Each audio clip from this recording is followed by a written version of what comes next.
Hi, my name is Mike Marco. I'm an Agile project manager. In this video, I would compare Agile methodology with the waterfall methodology while I'm managing my trip to Republic of Ireland and UK. Join me. I live and work on 4 different continents: Africa, Asia, Europe and North America. Working anywhere from air defense to waste management. As a consultant, you get paid for getting things done, no matter if you work in Agile or waterfall environment. I prefer to say you work always in a hybrid environment. To get it done, you need to learn and adapt. In Agile, we have 3 pillars: transparency, adaptability, and ability to inspect. So, let's say, what is my transparency here? My transparency is directly related to the scope. So, what is my scope? I am going to Republic of Ireland, Northern Ireland, Scotland, England and Wales. I'm going to visit about 90 places in 15 days. I'm going to travel about 1900 miles in those 15 days. And I hope to safely return back to Chicago. On the ticket it says M21, but actually it's M14. I'm going to play This Is My Dinner. My project or trip has been divided into 15 sprints, days of travel. Within each sprint, I have to travel a certain amount of time, cover certain distance in miles, reach some milestones, and sprint goal. My sprint goals are minimum marketable features of my release or sprint. That is a minimum I need to get from each sprint to consider the sprint or release done. I have 15 major milestones.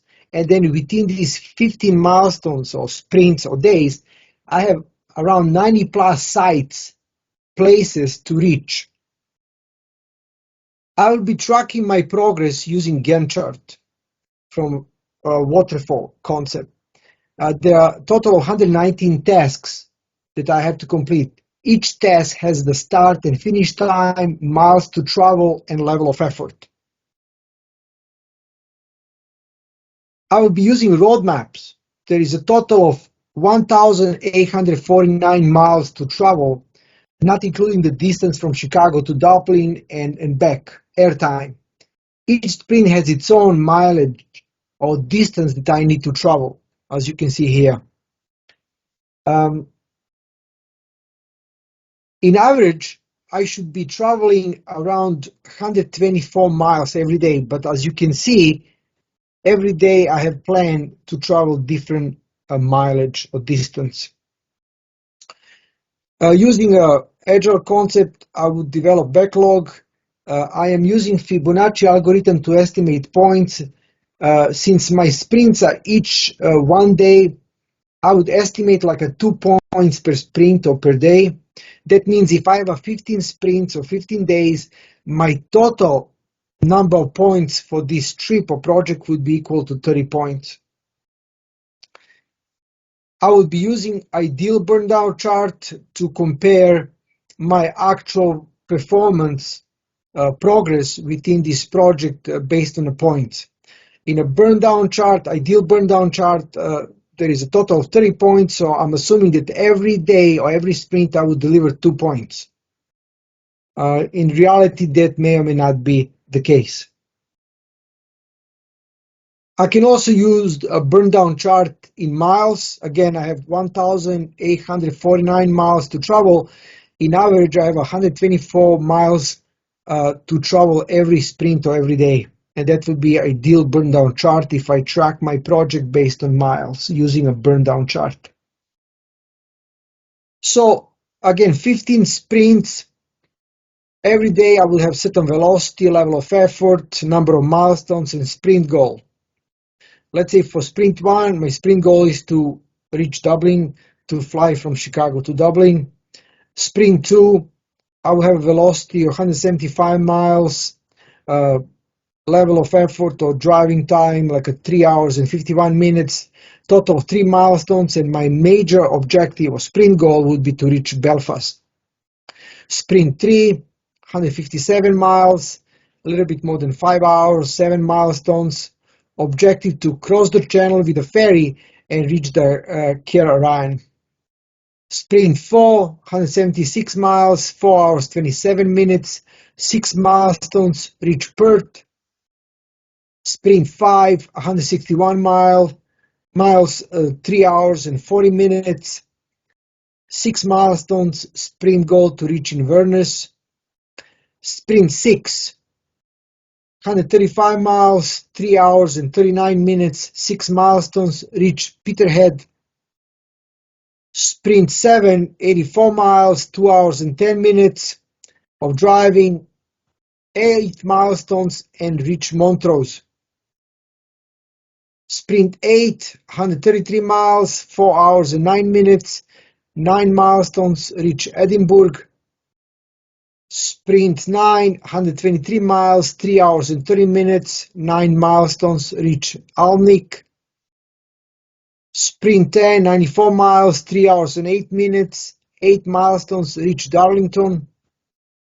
Sprint 11, 97 miles, 2 hours and 47 minutes, 6 milestones, reach Leeds. Sprint 12, 87 miles, 2 hours and 33 minutes, 4 milestones, reach Liverpool. Sprint 13, 202 miles, 6 hours and 30 minutes of driving, 9 milestones, a sprint goal, reach Dublin.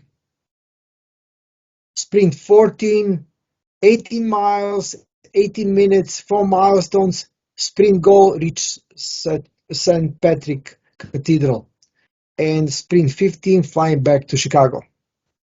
Alright, we just landed. Last night, so the surface is still Welcome to Dublin. We just passed the custom control. You can stay up to 90 days with the US passport and you don't need visa for that. So let's get a car and then drive on the left side. Alright, I got a car. It's a small car, like a Clio.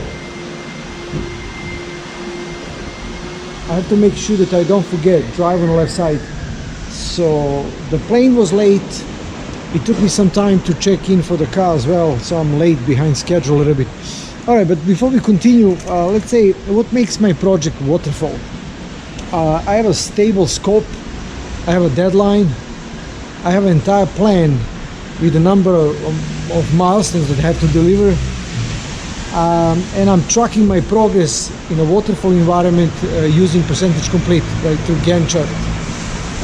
On the Agile side, I have a sprint. Every day is a sprint. I have 15 sprints to do, and within that, each sprint I have velocity that I estimate.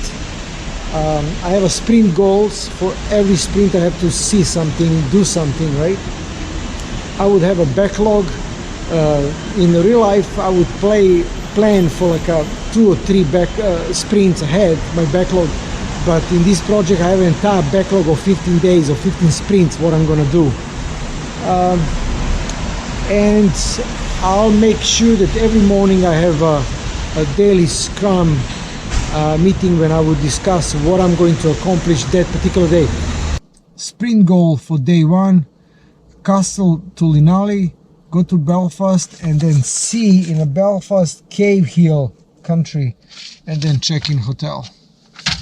Let's go. But it's 1975 film. I'm so afraid of driving on the left side, I cannot even talk. Okay, so what is the difference between two methodologies, Agile and Waterfall? Is Waterfall being done in a sequence? Yes, so Agile can do the same. Can you run waterfall tasks and deliverables in parallel? Yes, you can run sprints in parallel as well with different sprint teams. Can you use either of them on a short or long project? Yeah. So, can you move forward if the work has not been done? No, you have to replan for both. So, Waterfall is supposed to have a fixed scope and flexible time and cost, and Agile is supposed to have a fixed resource time but flexible scope. So, here is the church. I am not sure where I am right now, but it looks beautiful, so I decide to stop and take a look. I'm behind schedule. Flight was delayed, something was wrong with the car. I'm driving slow because I'm scared. So I am going to see if I can at least make to Belfast and see some sights before the sunset. I'm doing the best I can, sir.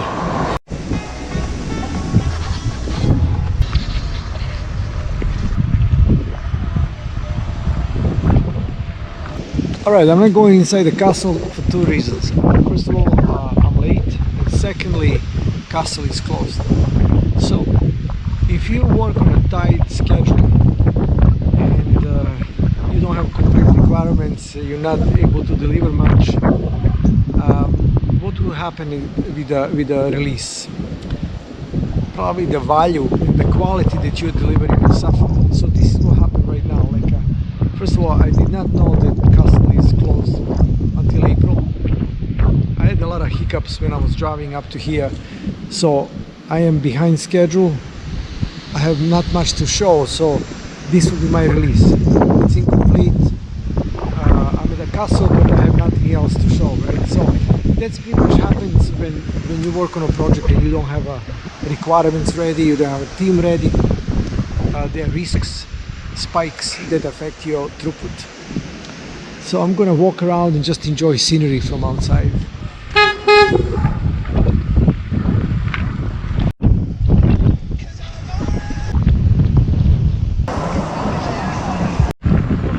I'm at a place called Cathedral, and there's some bars here. I was able to find the parking, which they say it's a miracle. I was not able to go to the hill. Probably I'll do it tomorrow. So since it's end of the sprint, that user story, it's gonna be called spill or slip, because we're not gonna do it in this sprint, we're gonna do it in the next one. Just a nice courtyard. I like this. I'm going to Harp Bar and I'm going to evaluate my progress with a few beers. Alright, so at the end of the day, I did not complete that visit to Cave Hill Country Park. I'm going to do that tomorrow as a sleep. I think I survived the first sprint very well, considering the fact that I had problems with the car and the flight was late, etc. I think I'm getting used to be driving on the left side. So I'm at the Harp Bar right now. So cheers. You're a creator, boy, you're a creator. Got myself ice cream in this place. A little sugar. There you go. Christmas market in Belfast. Just another place in Belfast.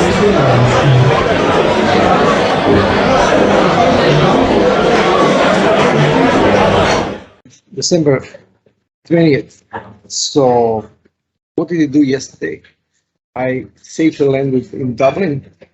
I learned how to drive on the left side. I drove from Dublin to Belfast. I had a great time in Belfast. I did not see Cave Hill yesterday. I'm going to do that today. Any roadblock? My car has some issues with tires. I had to inflate tires a couple of times.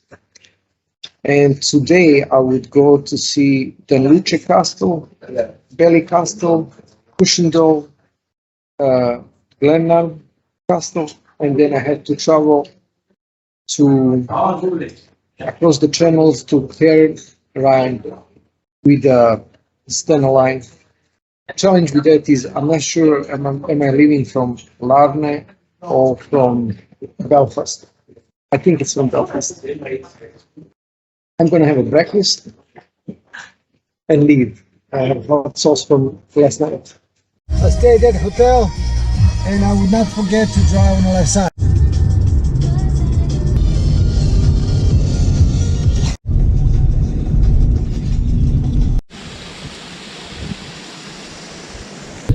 this lovely view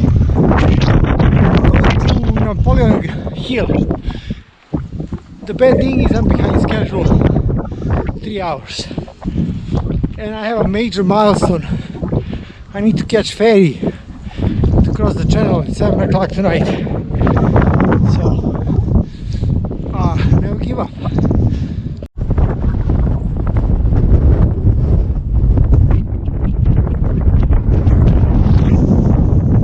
Okay, I'm behind schedule. So what do? In traditional management, you fast track or you crash. Hopefully I won't crash, right? So quality of the product will suffer now. I have to catch up so I can get to the places that I was planning to meet my sprint goals. It's windy, right? How do you learn to drive on the left? You learn every day. First of all, you remind yourself all the time to be on the left side, and then you pick up the car in front of you and you follow that car. If there is no car in front of you, you pick up the left side and then you look in the mirror to see if anybody is following you. And if nobody is behind you, then maybe you should stop because maybe you're not in the right line.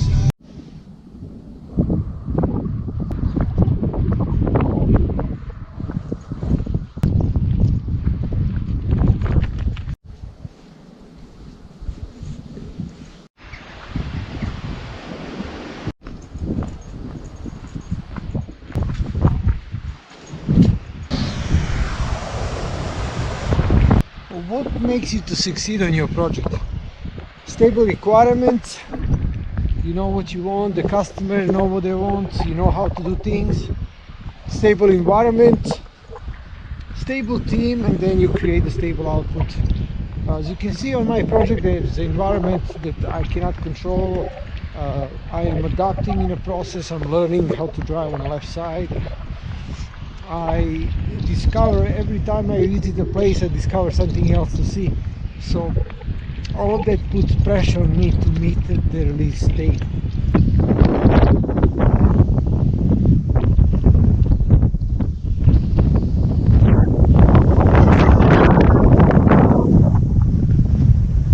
Okay, another critical thing for success is commitment. If the customer is committed, if you're committed, if the team is committed, you can get it done. Alright, behind schedule, didn't see giant causeways. This is what I'm eating for lunch or dinner.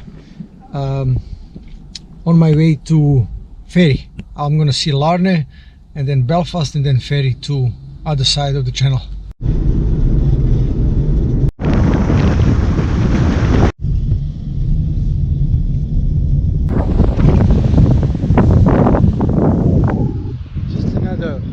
Beautiful view.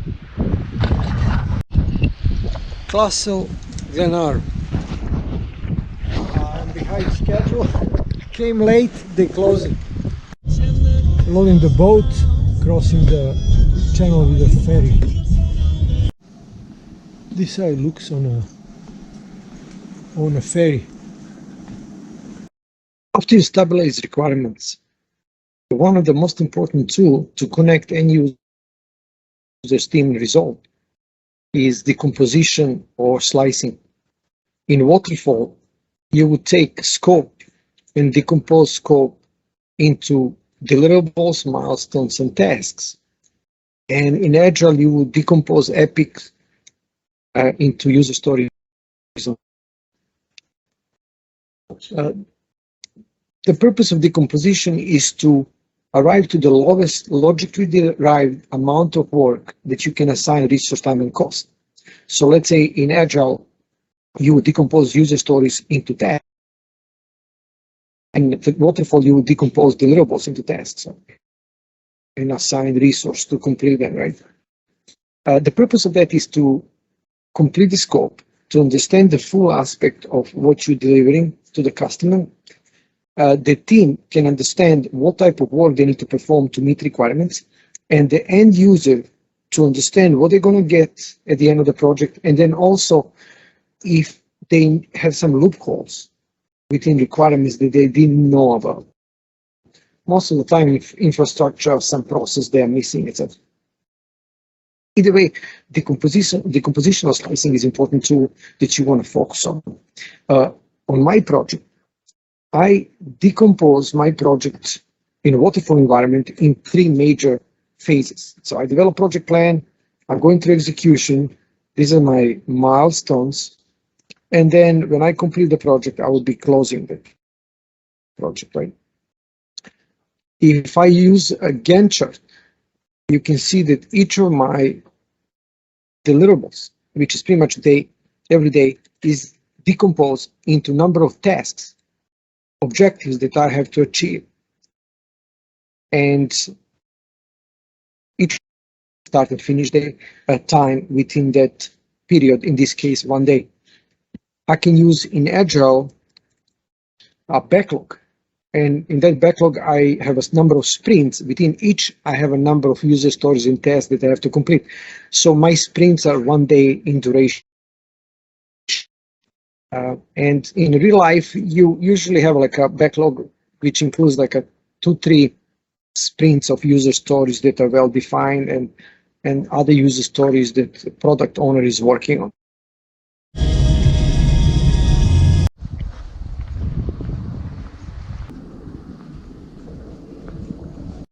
I love these small towns next to the sea. They have a soul. Even though it's empty right now, still so many things to see.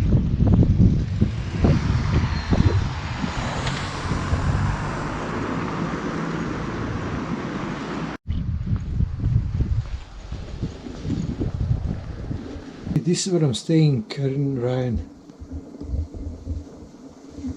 Let's do retrospective. It's end of sprint 3. I reached some milestones, some sprint goals. So let's see what I'm doing right, what I need to improve, what I need to start doing, maybe what I need to stop doing, right?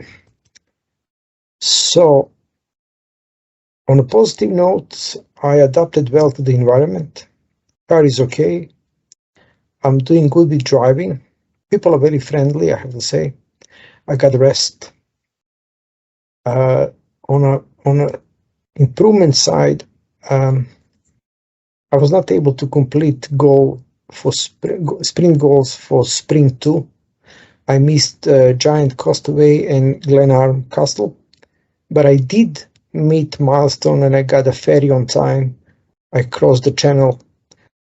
So another thing that's really kind of part of environment is that it's getting dark around 4 p.m. here, so that reduced my capacity because I was planning to be able to kind of travel from 8 to 5, 6 and then see things, but I have to start waking up early in order to stabilize my velocity.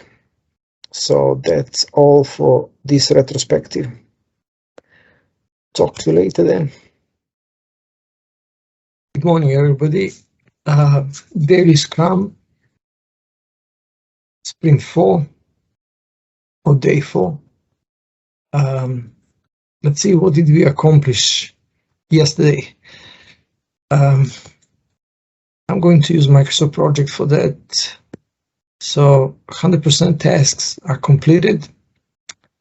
I moved task Cave Hill from Sprint 2 to Sprint 3 or Day 3. And then yesterday I did not finish Giant Causeway. I went there, but I thought I would be late on a ferry, so I didn't stay. And then also I was late for the Glenarm Castle. Idea is that maybe on December 31st, I wake up early and I drive 3 hours north to see a Giant Causeway, and then I come back. We'll talk about it. Car is doing well, so I don't anticipate any roadblock. What is going to be my agenda for today? So I'm supposed to see Coulson Castle instead of going to Galloway. A friend of mine recommended to see Galloway, I would be passing through that region. And then after that, I would go to Parton Cross Castle, Glasgow, Castle Stirling, Perth, and then check it, Leonardo Hotel. So I have like 184 miles to drive. All right, that's all for the daily scrum. Talk to you later. I've been driving since 7 o'clock. It's around 8 o'clock in the morning. It's still dark. It was dark at 5 o'clock last night and it's still dark. Still, people are living here. I didn't have a breakfast, so I want to beat up schedule. I'm not sure is it good to be ahead of schedule, because I may get to the castle and the castle is closed because I'm too early.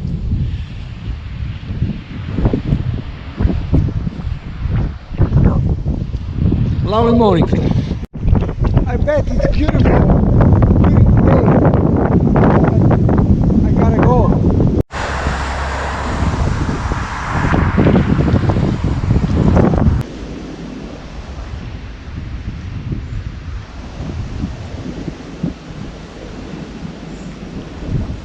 I'm not sure what's the name of the place. I came here to this bakery. They don't let me in. They don't let me eat inside.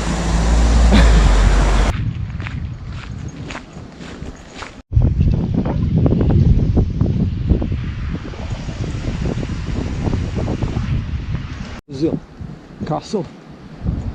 I made it.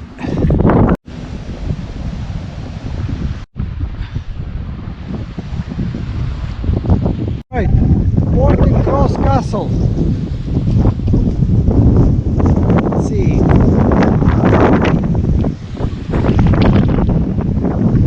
Talk about minimal marketable feature and minimal viable product.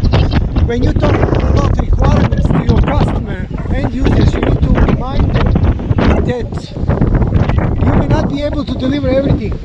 So they need to tell you what is that minimum that they can get from you at the end of the sprint, release, and be happy. So let's say if I'm hungry, I go to the bakery and they only have a bread to sell. That will be minimal marketable feature. That's the only thing that they have. But let's say if they have something else beside the bread, then what is the most valuable thing to me to have at the end? So I would say like a protein, some salad, etc. And maybe bread as a part of the infrastructure. By helping customers to discuss about minimal marketable feature, minimal viable product, you help them prioritize what they are going to get at the end of the release or sprint. Also, they can start prioritization of items that they're getting out right there when they start working on the product. So the product owner is really part of that as well.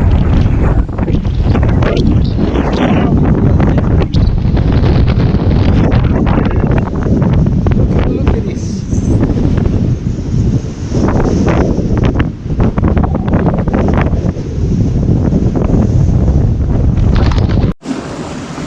Oh, let's see, is anybody home? Nobody home. Alright, next station, Glasgow.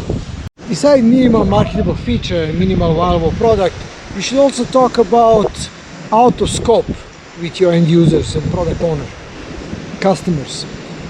For example, for this trip, I was planning to do some riding, but I was not able to connect to any horse riding club or stable. But unfortunately, I can see that now it's available, but at my research, where I was doing research, I was not able to connect to them. Anyway, so that's outside the scope now. So even if there is a stable here, I don't have a time to do it.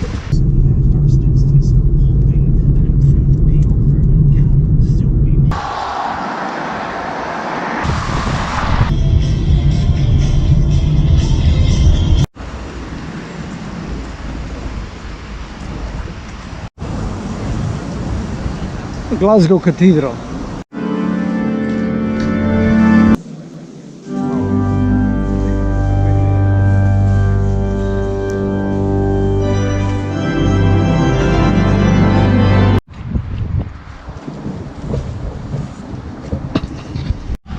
Stirling Castle and the Princess Palace. So let's have a sprint review or demo. So far I've been doing okay in this sprint. So the conclusion is, if I wanna do better, I have to wake up early, and maybe there is no time for breakfast, right? Oops, still learning this.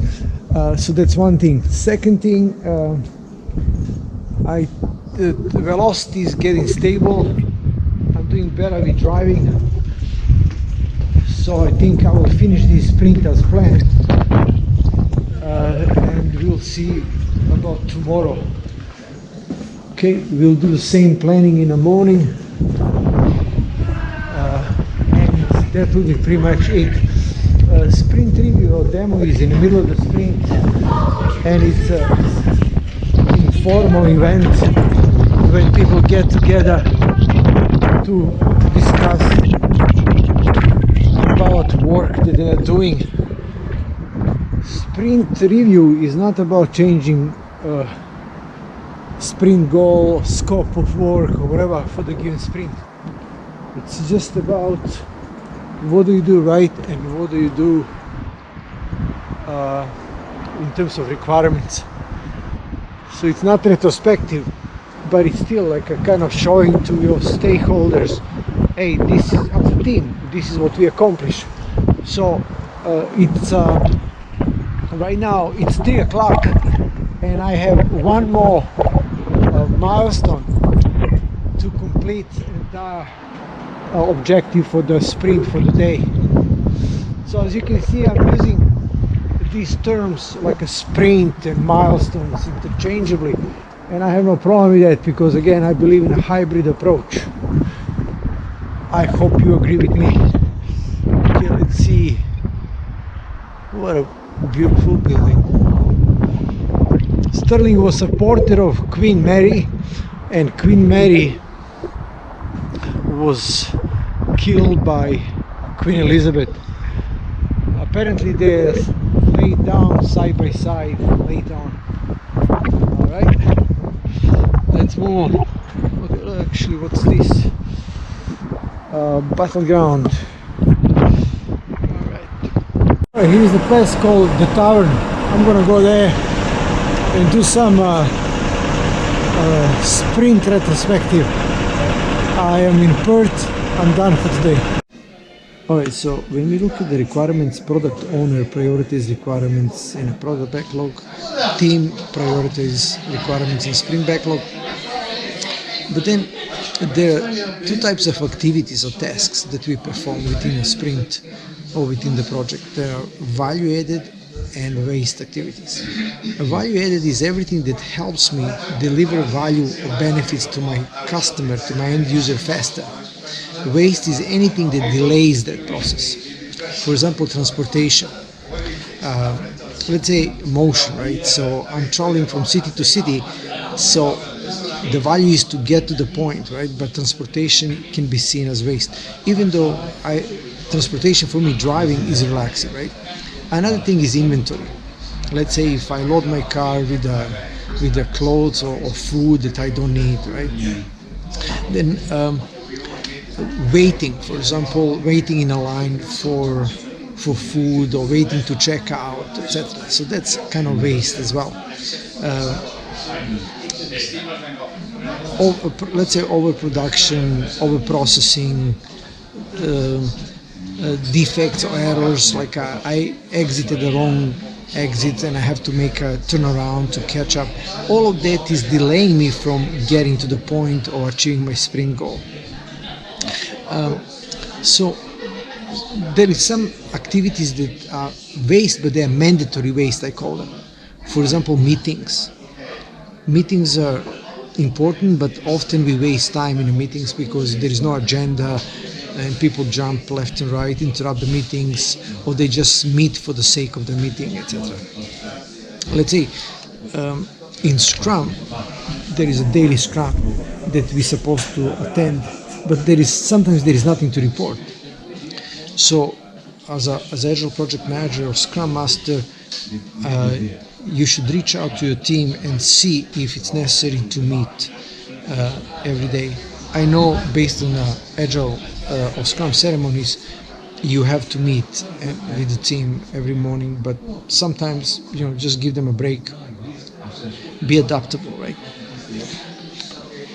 Cheers. I'm in Perth. This is a local whiskey. I'm not sure what's the name, but the lady at the bar, I asked for something local and she gave me this. So cheers for that. Hunting Tower Hotel. Not bad. Better than my home. Alright, Sprint 5. This is where I stayed last night. Such a lovely place, I have to say. I slept longer, so I will have a nice breakfast. And good thing today is that all of my goals are nearby. So I'm just gonna drive for a couple hours, and once I'm there, I'm there. Okay, we'll go for breakfast and I'll do some summary there. Meanwhile, just see the just lovely. Alright, Sprint 5. What did I accomplish yesterday? I basically, one of the most important things is like now in velocity, I am accomplishing my sprint goals. And as I track my progress, you can see I went from plan view to Perth yesterday, and I saw Penton Cross, Glasgow Cathedral, Castle Stirling. I spent some time in Perth, and I stayed at this lovely hotel. I really enjoyed it. So today I would be traveling 3 hours to Doris, and then all the things that I want to see are right there in that region, right? So I don't need to waste my time from place to place, right? If you want to see my roadmap, so let's say I develop a roadmap for the entire trip, like day 1 or sprint 1, sprint 2, sprint 3, 4, and to day 5. So basically, I have this on a map, I have this on a GPS, and I'm just traveling, meeting my goals or milestones. And I'm waiting for breakfast. Here's the hot sauce. I have some fruits. So I'll see you later on the road. This is breakfast. So it's Christmas time.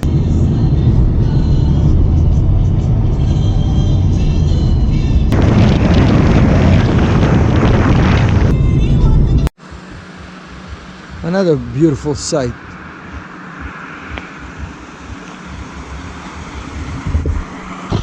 Oh, here it is, Loch Ness.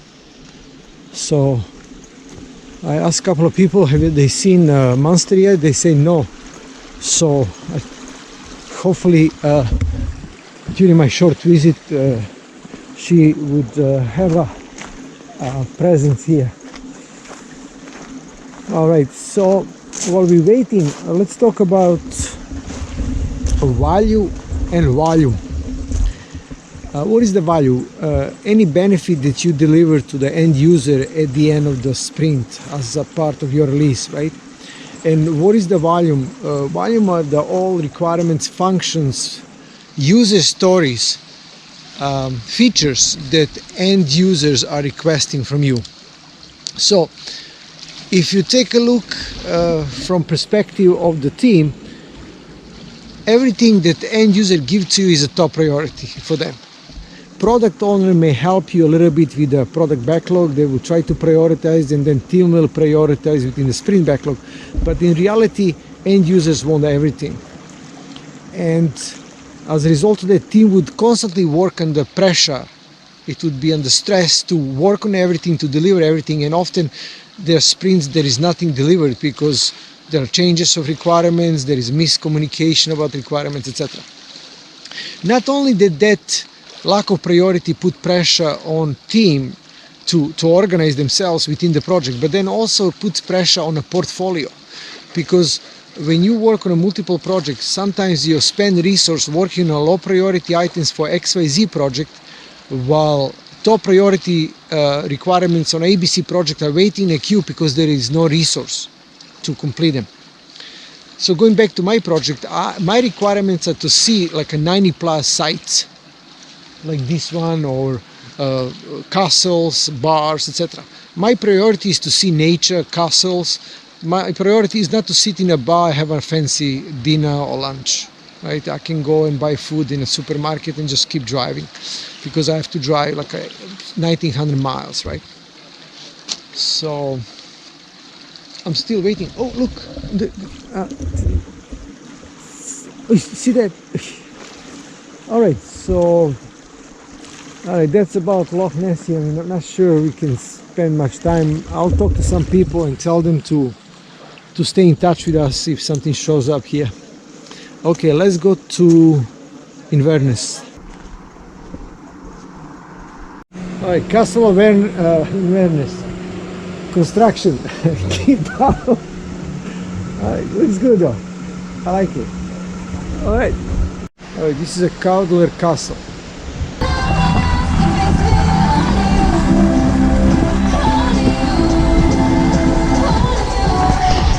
Castle Broadlow.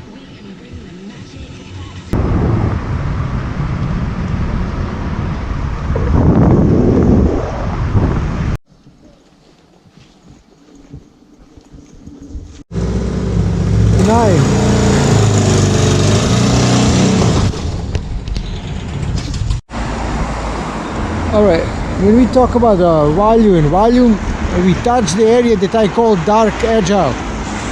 So what's a dark agile? First thing is statement that there are two different things. One is doing agile, another one is being agile. And in my opinion, we should be always hybrid. We should be adaptive, transparent. Most of the time when you work with the leadership, they ask you about milestones and Gantt charts, and you should give them that, which is really traditional waterfall. And then when you work with a team, nowadays teams tend to work in an agile or scrum environment. I did work with some team and they would say at the beginning of the project, yeah, we do scrum, but then in the middle of the project you find out that they are more like a scrumish, and at the end they are scrimmage about the agile practices. Again, being adaptive is a key. Another aspect related to dark side of agile is most of the project is schedule driven. Not because some leader is a bad guy and says you have to finish by a certain day. Project is schedule driven because of the market demands or competition, government regulations, right? And then the kind of another thing that I like to mention about dark side of agile is the fact that team has to estimate. But unfortunately, sometimes those estimates are overrun by leadership decisions, right? We'll catch up later.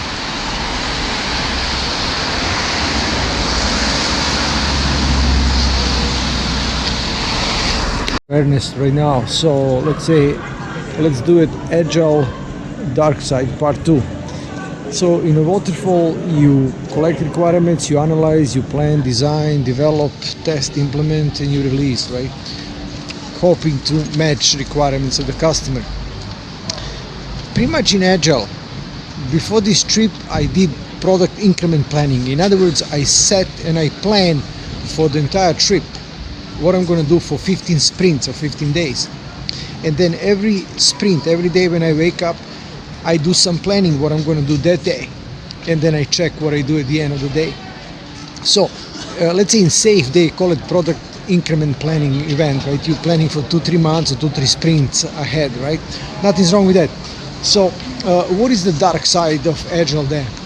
Sometimes teams do planning in one sprint and then design in a second sprint and then testing in a third sprint. That's not agile. However, if it's working for you, just do it. Okay, Agile Dark Side Part 3. Agile is sometimes used as a adapt to fail approach. So you're running sprints, nothing is getting out, and people are just saying, oh, we are researching this option, we are researching that option, we are learning. Most of the time that's because of the poor requirements management, miscommunication, lack of skills. Waiting for my drink. Good morning, guys. Sprint 6. Today, what did I accomplish yesterday? I traveled from Perth to Inverness. I hit all my goals. Today I would be traveling from Inverness to Peterhead. I have 148 miles to do, which I can pretty much judge as my velocity for this sprint. The trip's supposed to travel about 4 hours, almost 4 hours. So that means I would be driving 4 hours, which is kind of level of effort. And I will talk about difference between points, hours, level of effort today. I don't see any roadblock. I enjoy the weather. It's cloudy, but I enjoy it somehow. It's cold, but not that cold. So I really enjoy driving and seeing the sights here. Okay, so let's hit the road. All right, this is the hotel I stayed last night. These are Highland cows, the area is famous for.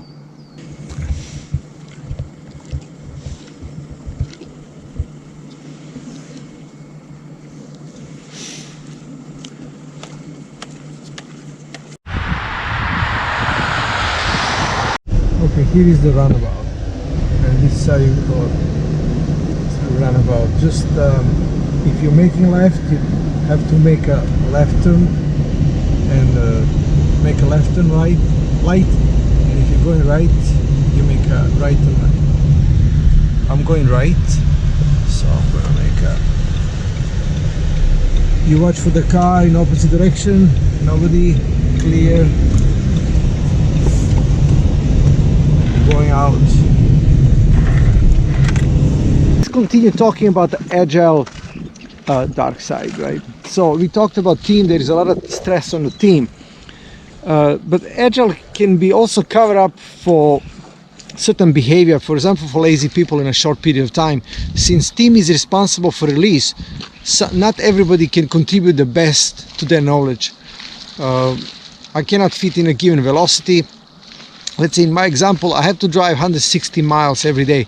So if I'm with the team, we either drive these 160 miles or we don't. And you may say this is not Agile.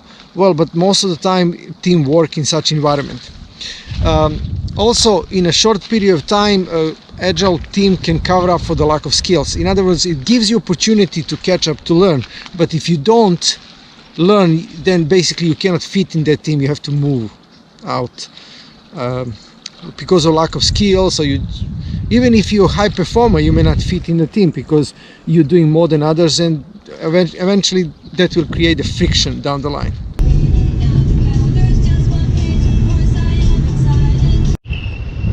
Copman, this monument has been erected for people who are lost at sea from this place.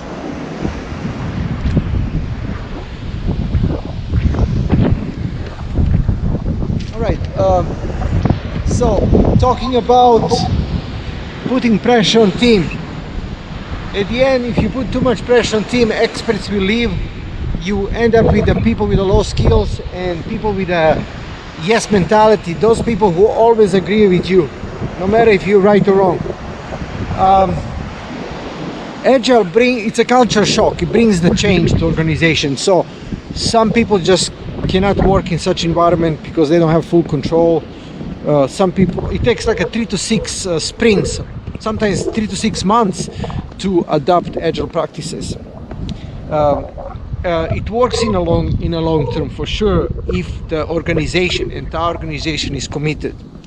Remember when I talked about doing Agile and being Agile? So it's not.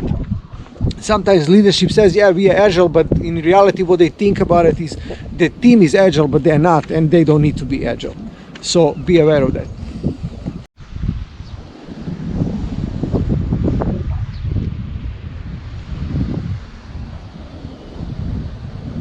Christmas. Listen, 61225, stay crazy to start the message. We'll do your Christmas shout outs. We'll get you songs on here as well for the last Break the Rules Friday of the year as well. Diane, that morning. I'm at the golf club here, and here's the chips and fish, hot sauce.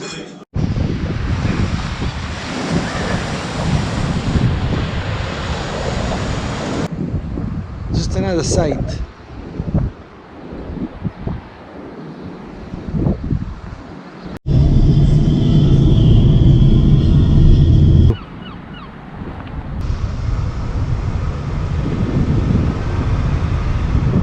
Okay, when you talk about team, you need to talk from the perspective of requirements, estimates, and work done, right?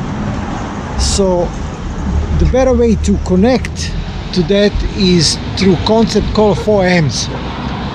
4Ms means manpower, machine, material, method. I need 4 of these for each deliverable to be able to get things done. Manpower, like me as a driver, people that I meet like waitresses, flight attendants, machine, my car, a plane, a ferry, material, fuel and food, and a method, like in this case we're using hybrid Agile, we're using Gantt charts, and we're using backlogs and user stories and tasks. So all of that put together would help you put your hands around the requirements and estimate and deliver. In terms of method, there is a speed limit here in the UK and Scotland. There are speed cameras. I'm not sure how many videos I already pop up, but we'll see. Just a nice neighborhood. I'm gonna exchange some money. I stopped by to some antique store. Look at this helmet.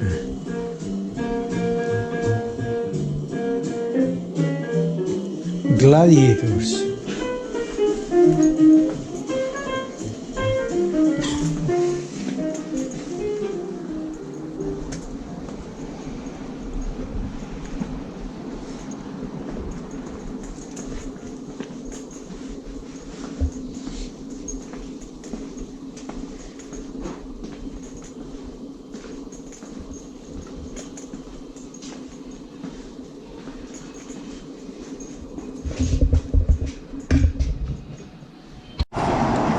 While I was in antique store, I bought this lovely lady, porcelain.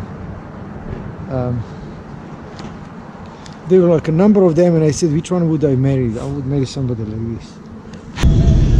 Hit every station, almost every station plays Chris Rea's song, Driving Back for Christmas.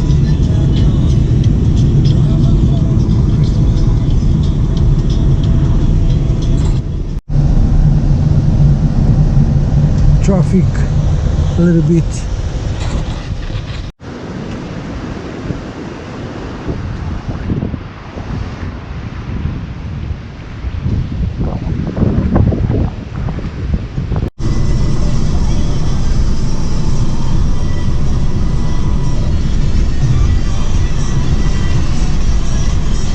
Okay, I'm in a Fraser boat. It's 3:55 p.m. and it's night. I did woke up late today again. So what can you do? Working class people. Peterhead. This is where I'm staying. And this is my neighborhood. I want to take a walk, see what's there. And suddenly I'm in a bar full of people. Alright, this is my bed for today, actually for tonight. Alright, good morning everybody. Daily Scrum 7. Let's see what we accomplished yesterday. Yesterday, I drove from Inverness to Peterhead. I saw all the sites as planned, and I really enjoyed time in Hopeman and Lucymouth. There was no issue. The weather was kind of cloudy and sunny, a little bit rain. Today I have some changes. I am going to stay a little longer and see Slane Castle. The castle and area is famous for the battle that happened in 11th century between Scottish and Danes, when Scots defended the land from the Danes. And then I'm going to see University of Aberdeen and some additional castles along the way. Today is my shortest sprint in terms of miles. And we will talk about estimates today a little bit. So I have only 89 miles to travel. So I have a whole day to explore. I have to be honest, I woke up early. Instead of leaving at 8, it's 10 o'clock. So I'm behind schedule on that. If we look at the roadmap, this is what I did yesterday from Inverness to Peterhead, and today I would be going from Peterhead through Aberdeen to Montrose. It's a Christmas Eve, so I hope God bless you all, and we all have a beautiful Christmas Eve as well. All right, see you on the road then. Bye. In fact, I thought the story of a boy living.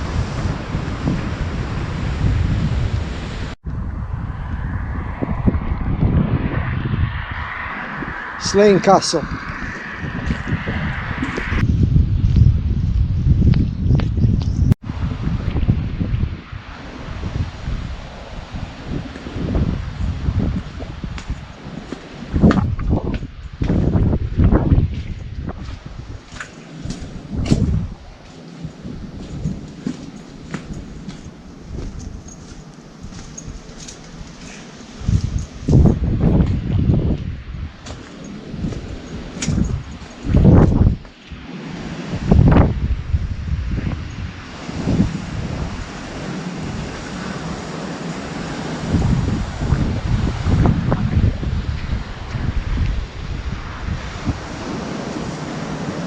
Beautiful.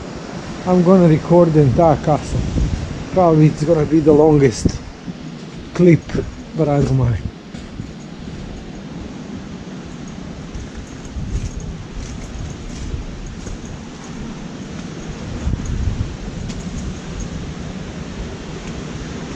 It's a huge castle.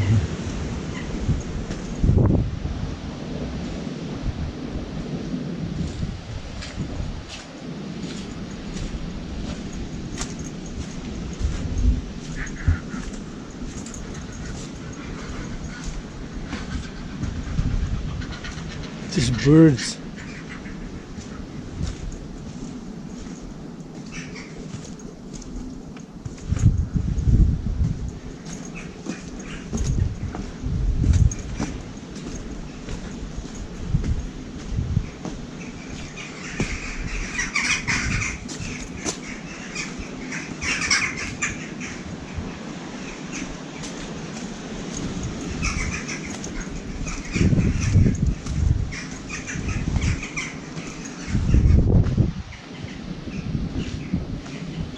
What could happen to something like this?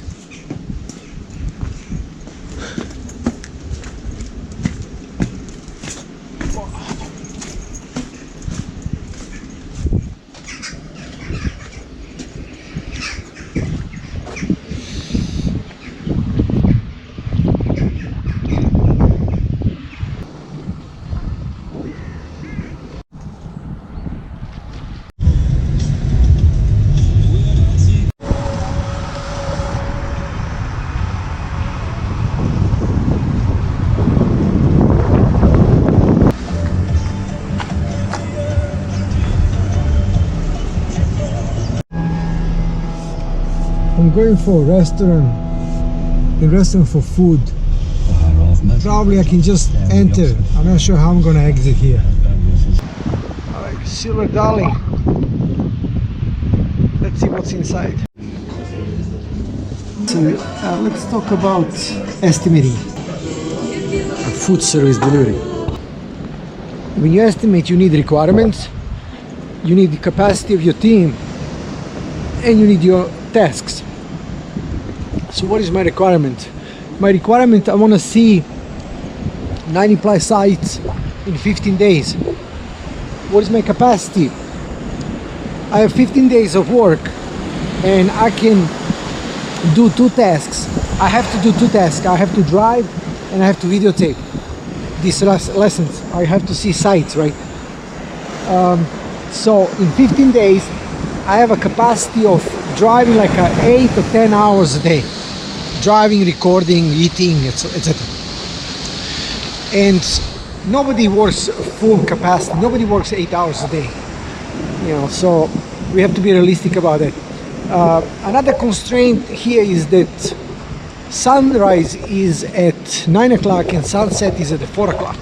So basically, the best time to video record is between sunrise and sunset, right? So that gives me like a 7 hours of available time for video recording. I'm out of battery, so I had to replace the battery. Let's continue. So because of the sunrise and sunset is 7 hours, that's the most of the daylight I can get. So those are the constraints that I'm working with, right? So it doesn't matter if you're in a waterfall or in Agile. Again, you need the resource, you need to know capacity of those resources, they have to understand the requirements, and they have to decompose those requirements into tasks so we can estimate. Okay, let's go back to a waterfall now. In a waterfall, I use level of effort to estimate my work.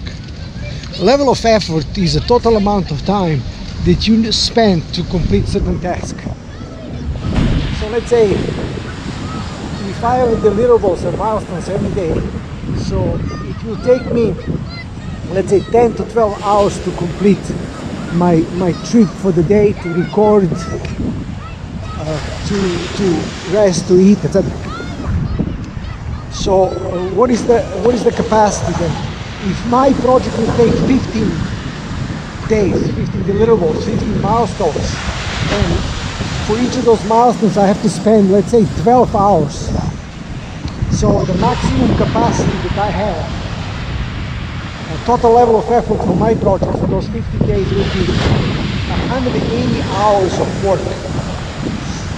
12 hours a day, that's maximum, but nobody works maximum, we said that. So anyway, I can start estimating my work based on that available capacity.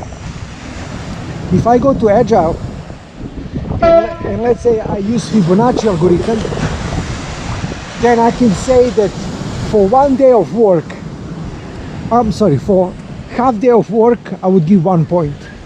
For 1 day of work, I would give 2 points. For 2 days of work, I would give 3 points. For 3 days of work, I would give 5 points. For 5 days of work, I would give 8 points. And for 10 days of work, I would give 13 points using Fibonacci. So if I have a 15 days of work, 15 sprints, so that's 1 day, and each sprint is 2 points, that means I have a total of 30 points to complete my work. But then the question is, where is the value?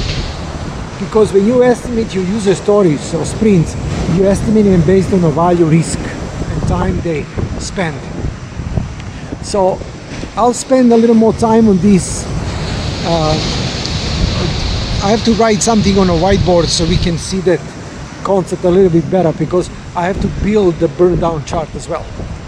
But let's assume I have 30 points for 15 days to complete. My ideal burn down chart would be that I'm completing 2 points every day, so that means at the end of the 15 day I will have 0 points left to complete, which means all work is done. And that's a challenge, because it's very hard to calculate the cost based on work estimated based on the points, because there is a dark side of Agile. In other words, some people can say, oh, it's going to take me like 1 day to complete this, but in reality they can do it in a half day. So basically you're paying them for 1 day when they're doing half day of work. I already told you that at a certain point Agile can allow people to kind of sneak in and underproduce, underperform, underestimate, etc. All right.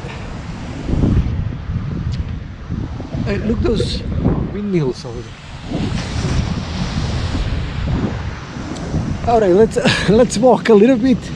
I know it was a big talk, but let's walk a little bit and then we'll catch up. I need to go to a few castles today as well, and it's 1:30 already, 1:35.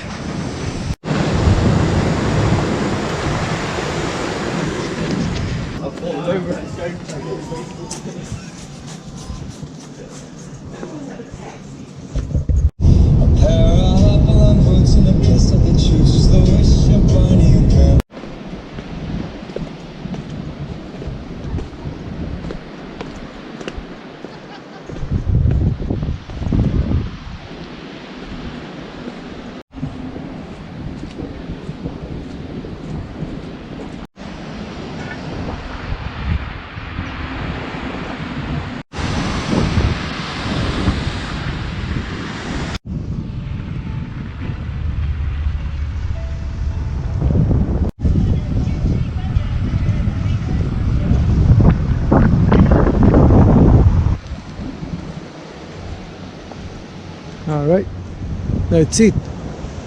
Sunset.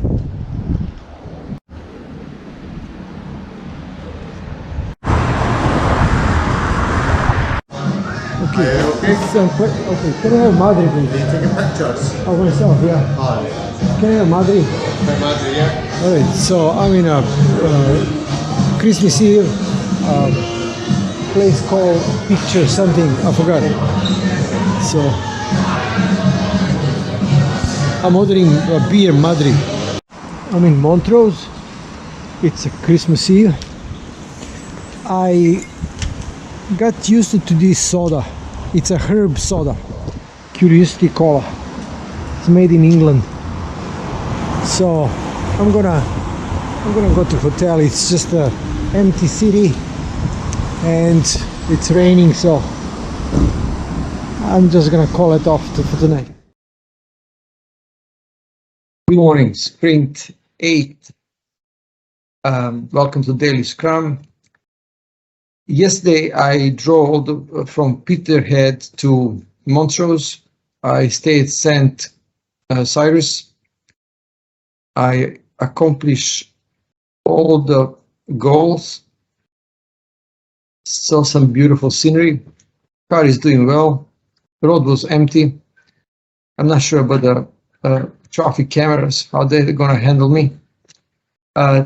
Today I am going to see a couple of castles. It's going to be a long ride, actually, like 4 hours. I'm not sure I would be able to make it before the sunset, right? But we passed the Christmas Eve, so the day should be longer, right? Going back to the map, 100% completion for the sprint 7, and then this is objective for today. It's quite an effort, right? As you can see. All right, join me. Going to Castle Donegal, Montrose. Morning after Christmas Eve.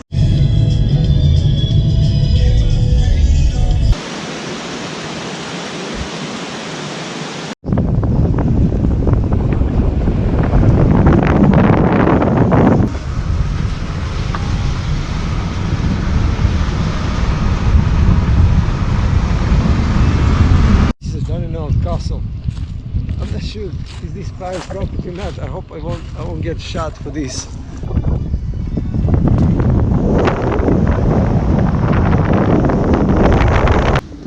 We had Arbor Abbey.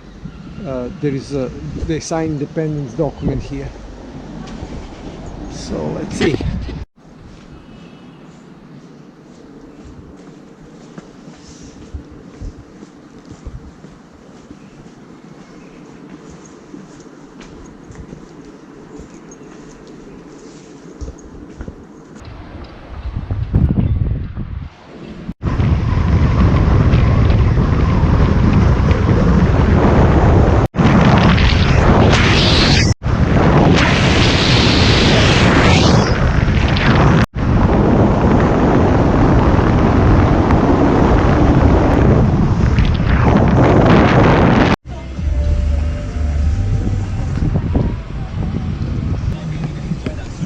closed. It's a Christmas, right? So let's see if I can find a spot to enter. I want to take a picture of this. It's a long walk to the castle. Hi, Glamis Castle. That's it. Nobody here. This effort of discovering a shortcut within your sprint is also known as spike. Spike is an effort of the team to deal with a given situation. For example, risk spike is respond on a risk that you're facing within your project, within the given sprint. Research spike is researching a better solution, alternative solution to a situation that you're exposed to, like requirements, for example, are changing, and you see that there is a better path to do things, etc. Finding a better way to do things from the technical terms is also known as a architectural spike. So either way, spike does not produce much value for the given sprint, but may solve something in the long term. Let's say here I was able to find a shortcut and save some time at the price. I step in a wetland. There is a lot of water in the ground, so my shoes are wet now. Almost there. I made it. Next stop is Dundee. Car still here.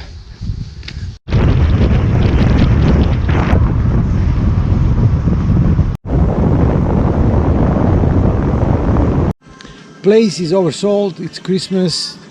Everybody's here eating.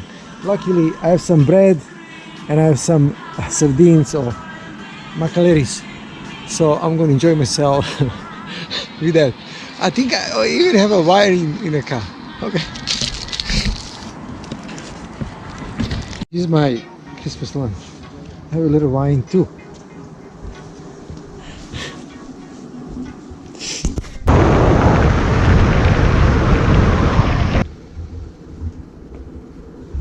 St. Andrew.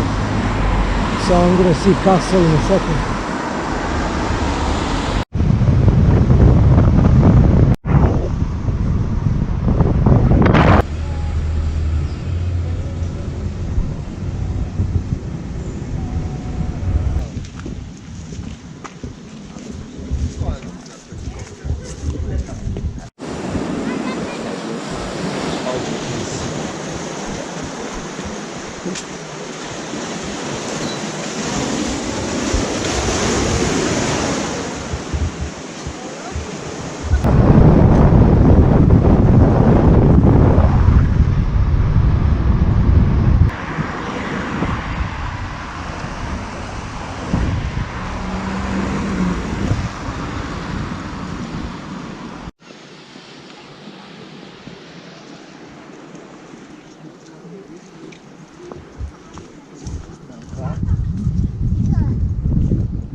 Okay, I'm in Crail.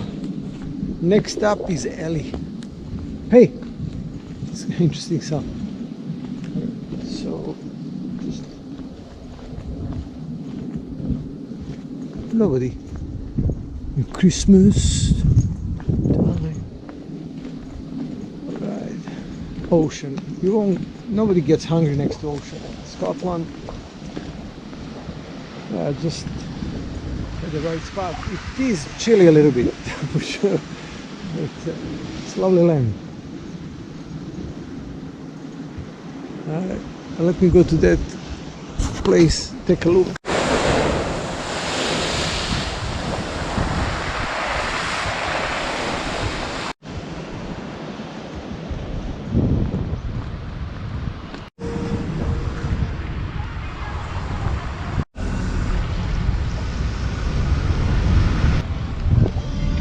It's Ellie.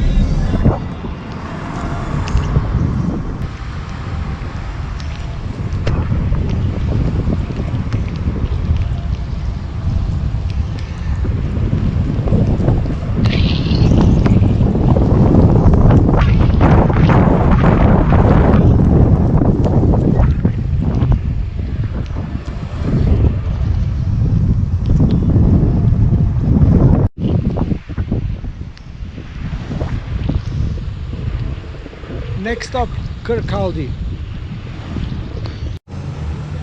Here's the Kirkcaldy. Driving to Edinburgh. It's gonna take me like a 45 minutes.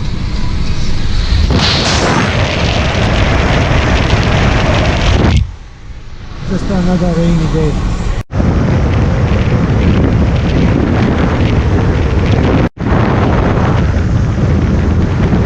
Okay, thanks to God I got to the Edinburgh. It's a harbour here. Probably a lot of places are closed, but it's just a nice walk. Later I go to downtown, they said there may be some places open there.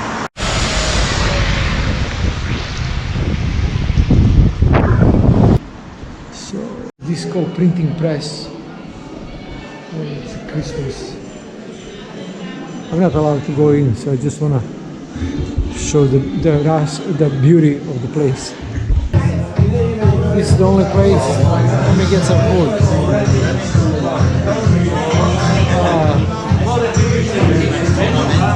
I have no idea. Still in downtown Edinburgh. Just walking. It's not cold, but it's raining.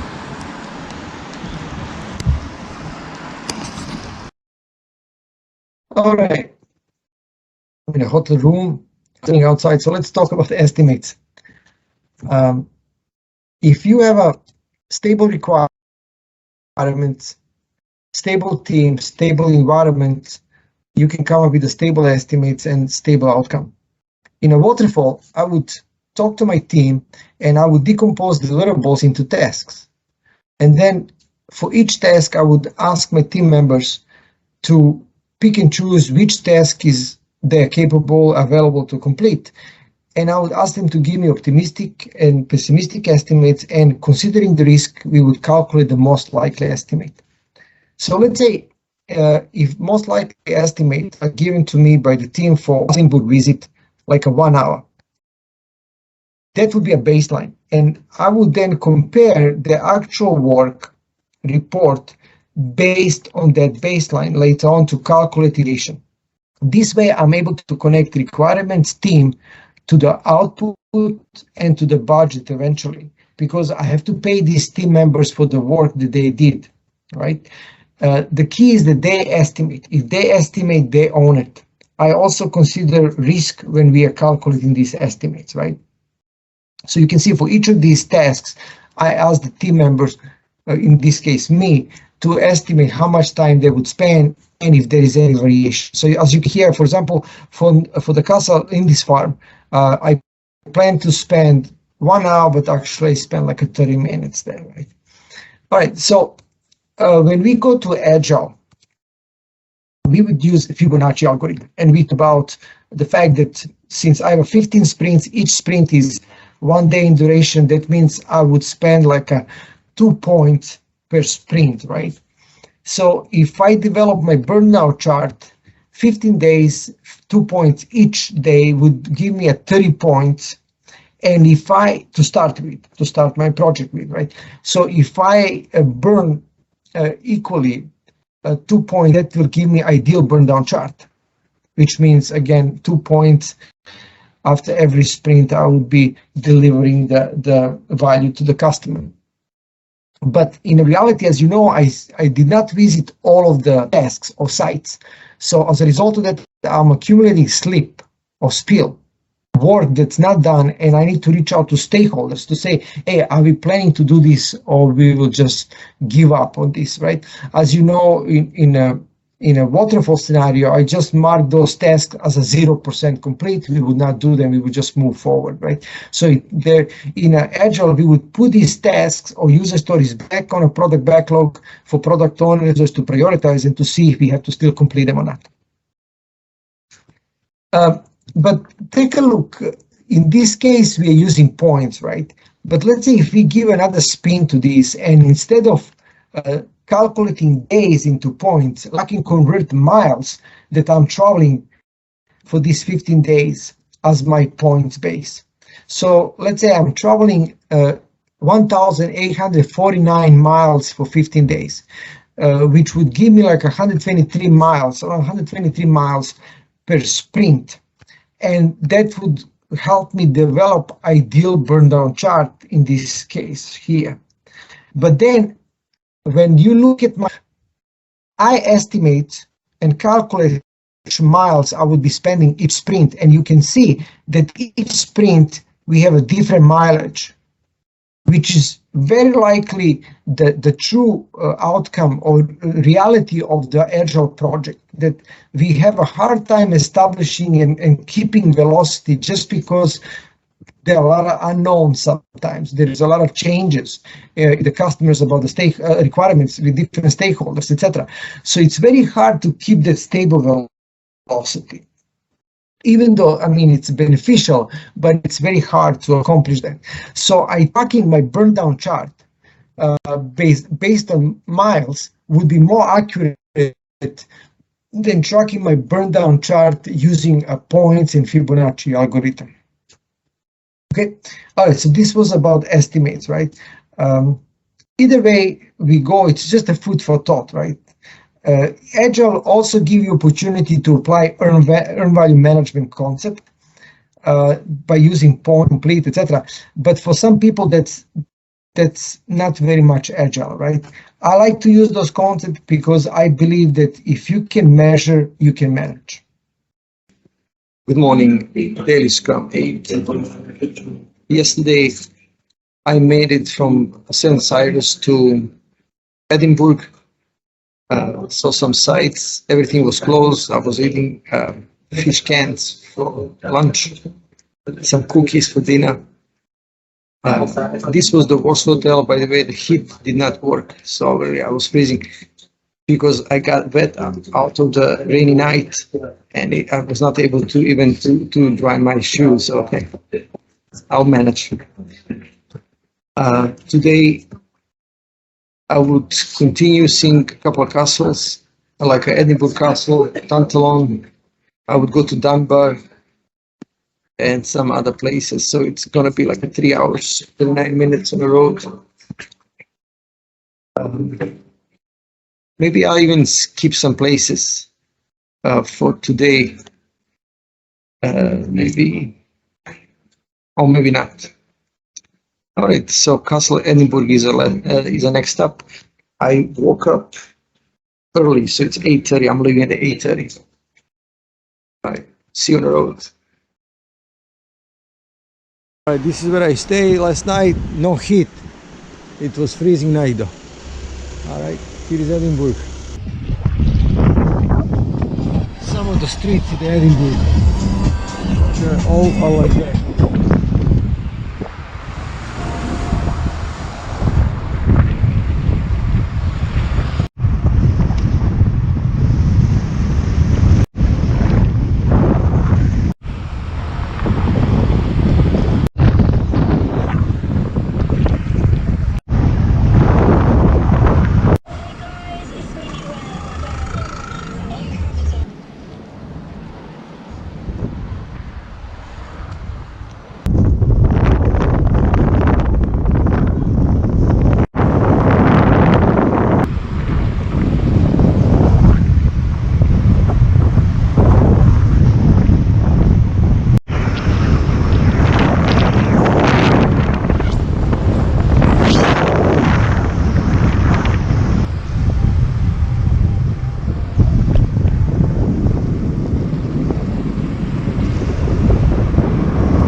Castle, but there is a Basrock lighthouse Iceland. So this is the place, Drift, and we're gonna go and have some food here.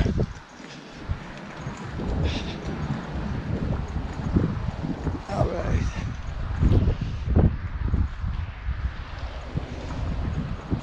And here is the lighthouse over there. This is not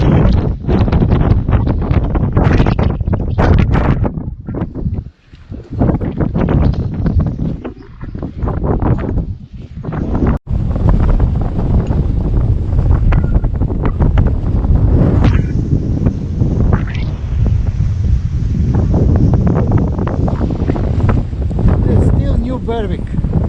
So let's talk about risk. We mentioned a couple of things about spikes. An event within the sprint when we are facing a challenge, either from the architecture perspective, design perspective, or risk perspective. So what's a risk? Risk is any unexpected event that will have a positive or negative impact. To respond to risk, I need to do risk planning, risk identification, qualitative, quantitative analysis, develop response, implement, and then track that response to see if it's working. In my case, most of the risks are related to driving on the left side, road conditions, weather, etc. Risk is very important as a part of estimating. So again, I still have to go and work on my estimates and explain my estimates from the waterfall perspective and agile perspective.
The best part about this place is sometimes underwater.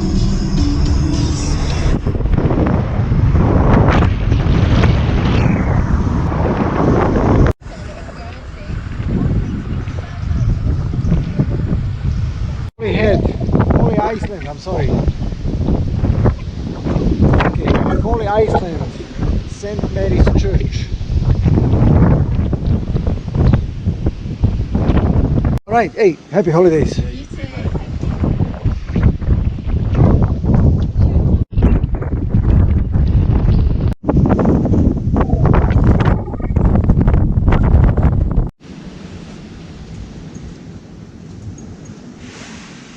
Holy Parish on a Boxing Day.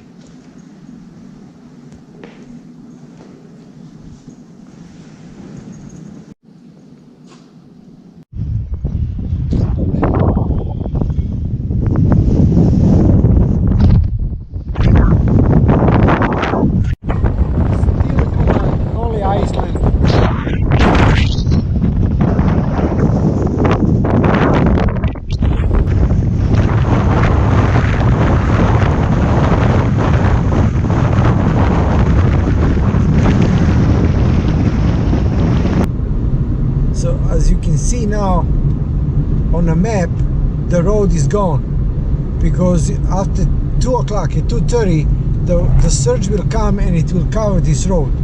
So there will be water here. I don't know how deep, and I don't want to wait for that. So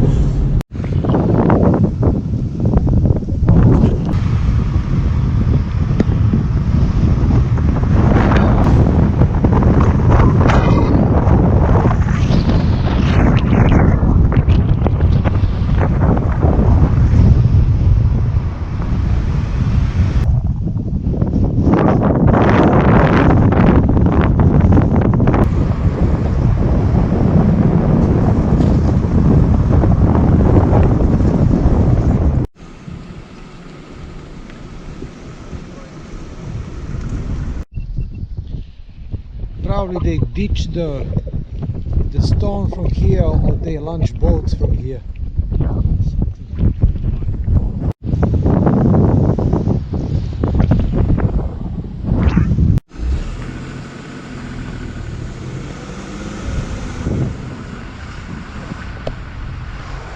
Alright, Harry Potter was filmed here.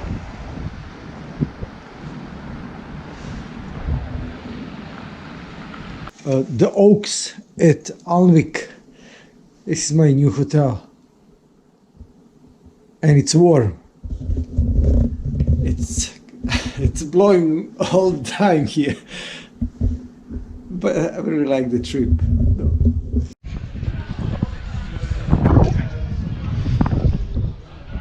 Alnwick. All right, let's go to Black Swan. The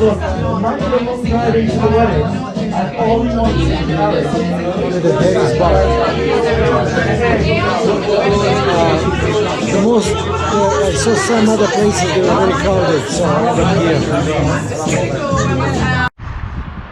Alnwick, the place that I was, have a monument or picture and some memorabilia about the knight called Hotspurs, who died in 1403 fighting Scots.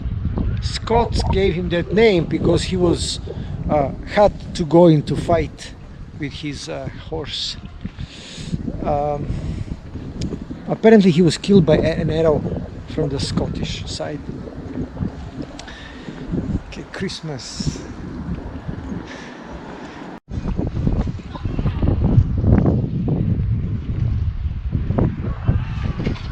Daily Scrum 10. Yesterday, I got safely from Edinburgh to Alnwick, saw the castles. Some of them were closed, but at least I saw them. I took some pictures. A lot of history here. The ride was very nice. There was not many people on the road. I spent good evening walking around this Alnwick city. Apparently, Harry Potter movie was made here. I didn't even know that before I came. So I don't anticipate any roadblock today. And today is the plan to go to Dublin. I have a change request to maybe stop by Amble. They have a good seafood apparently, but I have a breakfast here and it looks actually delicious. So we'll see. All right, see you in a row. Okay, here is the trick, by the way. This is what we did yesterday, and this is what we're supposed to do today. So it's like a 3 hours, or about 100 miles. If you think from the perspective of velocity, I have 100 miles to accomplish, or 2 points, or 7 hours, 8 hours of driving.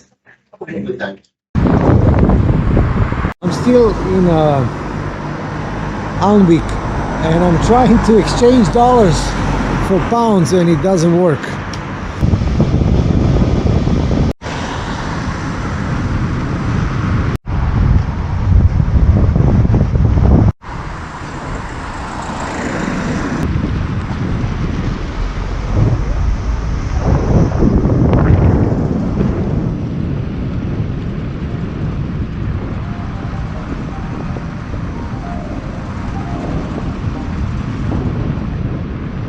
Okay, Warkworth Castle. It would take an effort to build this, and it would take an effort to take over.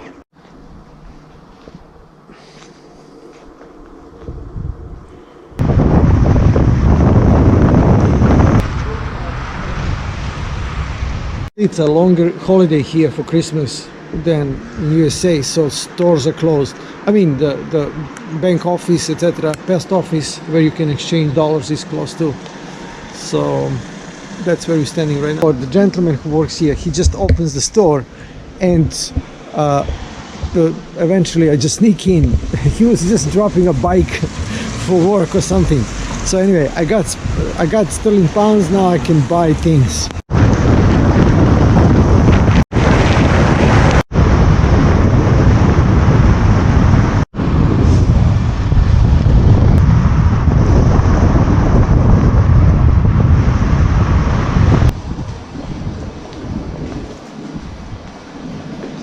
All of these little entrances, you know.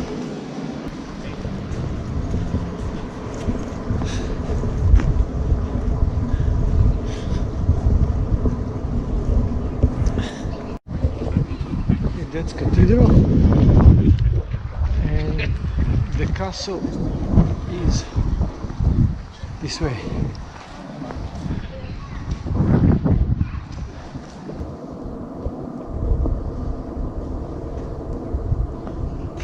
T93, man. Hey, by King William. Wow, T93.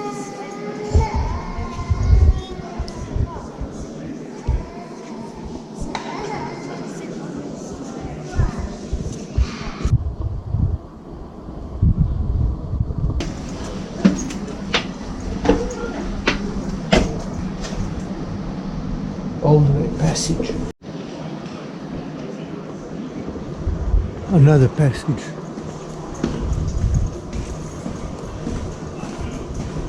Still in Durham. This is a downtown. A lot of people. It's holiday. Alright. I got a cheese fry or something like that. Alright, brace per castle.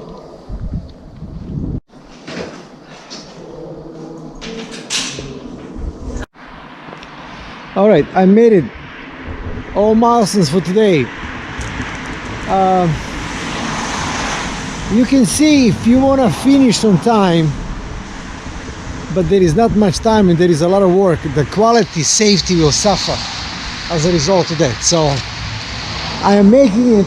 I'm getting to the spots, but you know, the things are closed or I'm late for visit, but you know, I can say, hey, I made it to the castle, right? Alright, I got some cookies in this store. They close it. It's almost 5 o'clock. Okay, this is my hotel at Darlington. Darlington has 108,000 people. Good morning, everybody. Daily Scrum 11. Let's see what I accomplished yesterday. I went to Workford. It was closed. I stayed a little bit shorter than I planned. I passed through MB. I didn't stay there, and that was a scope change that we acknowledge. Didn't go to South Shields. Actually, I passed to South Shields, and then instead of going to Sutherland, I went directly to Durham Castle, which was good because it was a really nice place to walk around. The cathedral was nice. And then I went to Rabbi Dirk. The castle was closed. I stayed short a little bit there. And then I passed through Grand Burden, didn't stay there much. And then I went to Darlington, which was a very nice place. Hotel was nice as well. I hang out a little bit throughout the city, and I woke up early, so I'm on my way to Leeds. So I'm going to go to the States. I'm going to see Robin Hood Place, Bay, the Alfred Castle, stay in Leeds. Today it's going to be like let's see, okay, this was yesterday. Yesterday was like a 3 hours something riding. And today it's going to be a little bit longer because I'm still in Darlington, right? So that's probably like additional 50 minutes here that I'm missing. So it's going to be 3.5 hours, I think. All right. See you on the road then. This is the hotel I stay. It's a nice place. On my way to State. Darlington downtown in the morning.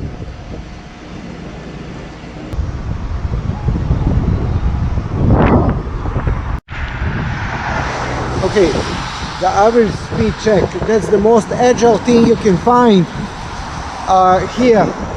So basically they check your speed when you enter the zone and they check your speed when you exit. If you exit too fast or too soon, that means you'll be driving too fast. So let's say I can enter with like a 30 miles over speed limit, park my car, wait 2 hours to equalize the average and then just leave. So in other words, they measure your velocity. Your velocity has to be stable. For example, if the speed limit is 50 or 70 miles, you have to stay on that speed limit. So as you know that velocity within the sprints does not stay stable. It goes up and down depending on environment, risks, spikes, team performance, knowledge, etc. So I'm gonna stay here a little bit until I even up my entrance speed so I can exit and average the speed without getting a ticket. They're all over UK, watch out.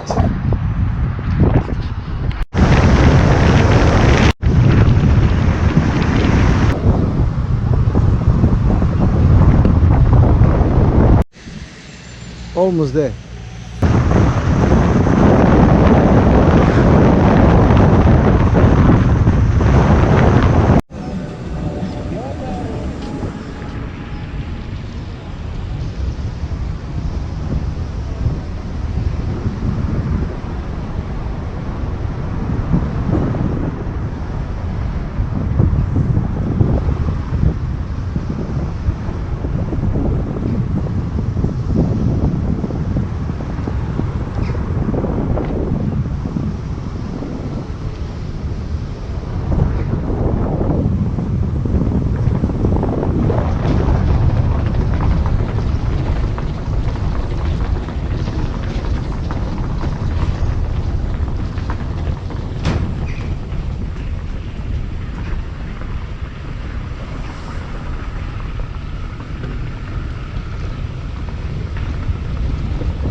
Okay, this city was famous because Captain Cook was apprentice here in a grocery store, and then he decided to go on a sea and loot people on a sea instead of in a grocery store.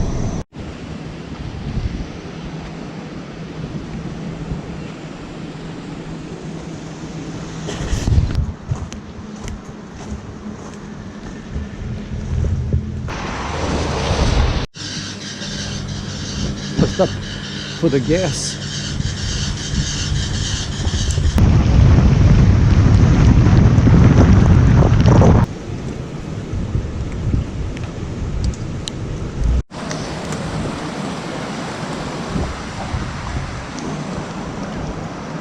I'm going to York, so it's about 25 minutes left, and right now on radio they're like a top list 300 hits or whatever in UK. So I was thinking like when you measure your work, you can measure in points or number of songs. So it would take me, if the song is like a, let's say 3 minutes average song and there is a 1 minute of commercial, so that means it will take me about 8 songs and commercials to get to York. So I can measure my work in the songs instead of points. There is a delay, I'm not sure what, but I'm late, I'm delayed by like 15 minutes because of that. Going toward York. Okay, this is York Ministry, that's the main church or office.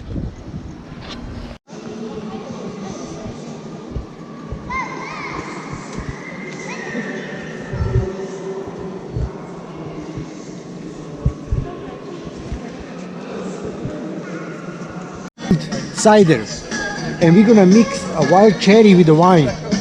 Okay, let's do that. Here we go. Cheers.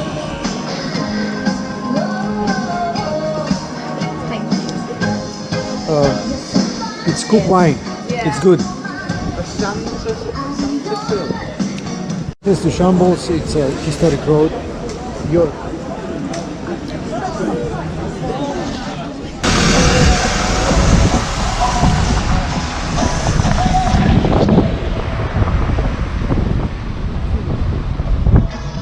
Leeds City.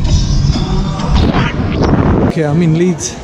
I made it to hotel, but I parked my car on the street looking for parking, and I think there are some restrictions area where you can drive because of the bus lines or something. Probably I got video of that too. For the ticket, I need to find my car, park it, and then check in a hotel, and then I'm out to see Leeds. Alright, trying to park my little car here. So Leeds showed to be a difficult place so far. So let's see. I mean, difficult in terms of finding a parking space, finding a hotel. Other than that, it's a beautiful city. All right, good morning, guys. Today is from yesterday. I accomplished some partially and a few completely objectives or goals. I drove through Robin Hood today. I stay a little bit there. I went to see York, which was very nice. Actually, I stayed most of all the time there, and then I come to Leeds at night, walk around the city. Today, based on input from some people, I would go directly to Liverpool. They told me that Liverpool is the best place to be, so I'm going there. In terms of roadmap, this is what I did yesterday, and this is what I'm going to do today. It's going to be much shorter, right? Because I'm going to go directly to Liverpool. All right. I'll see you on the road.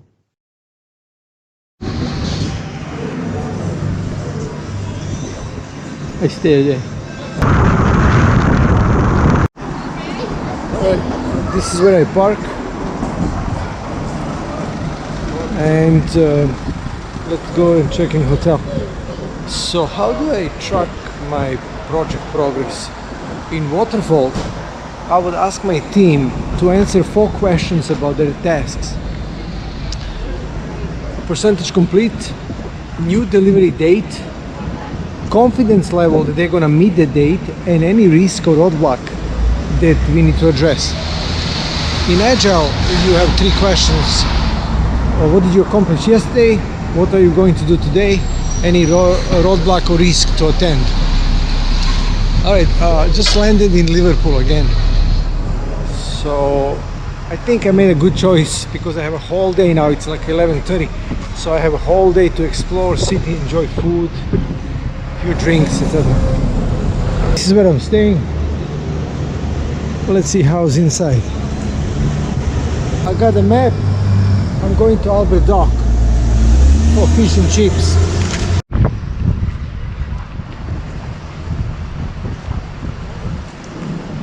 Still walking to the food place.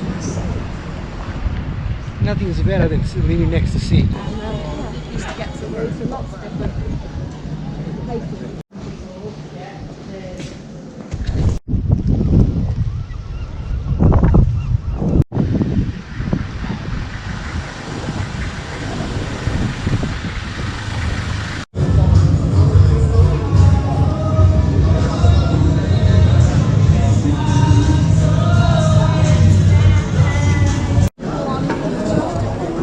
Still in Liverpool, downtown area. It's about 6 o'clock, so the party is just starting or something.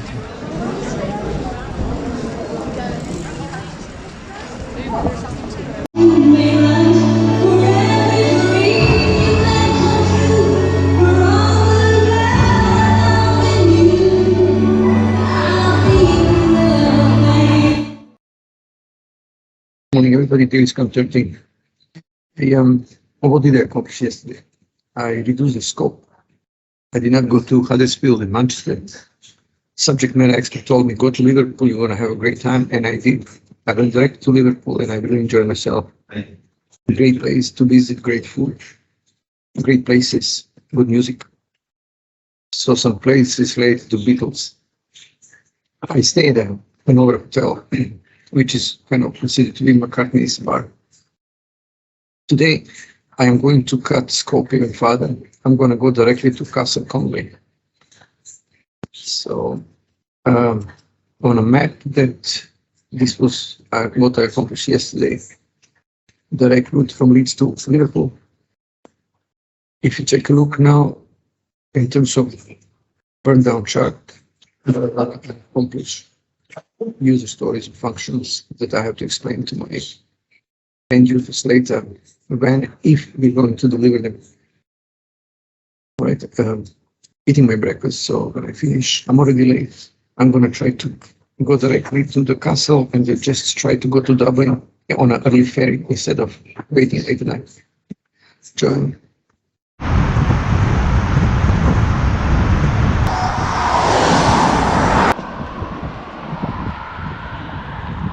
Okay, Conway Castle, we made it, and I'm gonna stay here a little bit and then I'm gonna drive directly to Stena Lines and see if I can catch the early boat, ferry to Dublin.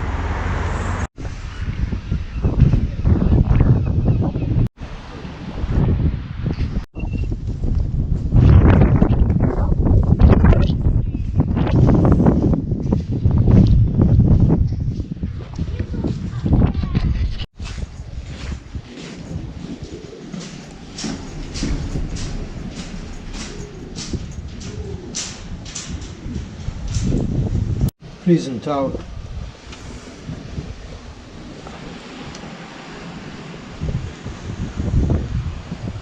It's a nice view from the prison, eh?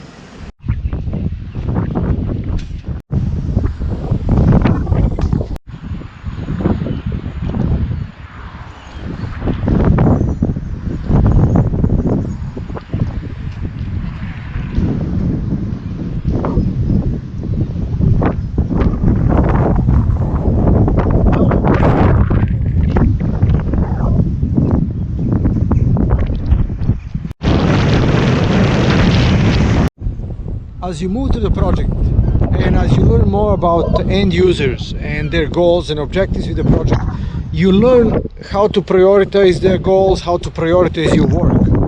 So in the last 2 days or sprints, I cut a lot of scope simply because talking to subject matter experts helped me to understand what are the best or the most valuable things I can obtain in those 2 sprints, like staying long in Liverpool and coming earlier to Dublin, right? So it's not getting closer to the end of the project will help you prioritize better, not because less work is done. That helps too. Less work is left over to be done, right? That helps too, but it's more like you learn more about the community, stakeholders, challenges, your team, requirements, and all of that is kind of sinking in and aligning. If you're in the middle or toward the end of the project and these things are not aligned, like requirements, team, environment, estimates and output, then you have a problem with your project overall. So right now I'm in a line for the Stena line to jump on a ferry and cross the channel. So tonight I will be in Dublin. Looking forward to a good time. So everybody was on board and the ferry left like 15 minutes earlier. And that makes sense, right? If you have all requirements, all the team members on board, move on. All right, it's kind of rocking a little bit. We're expecting like a 9-foot waves and wind, of course, right? A few minutes away from Dublin. In 2 days I would be flying to Chicago, so almost end of the project. I got to Dublin and I park in a garage at the level Chicago. Okay, got to Dublin, downtown, for the New Year's. Today is December 30th, so this is a business district.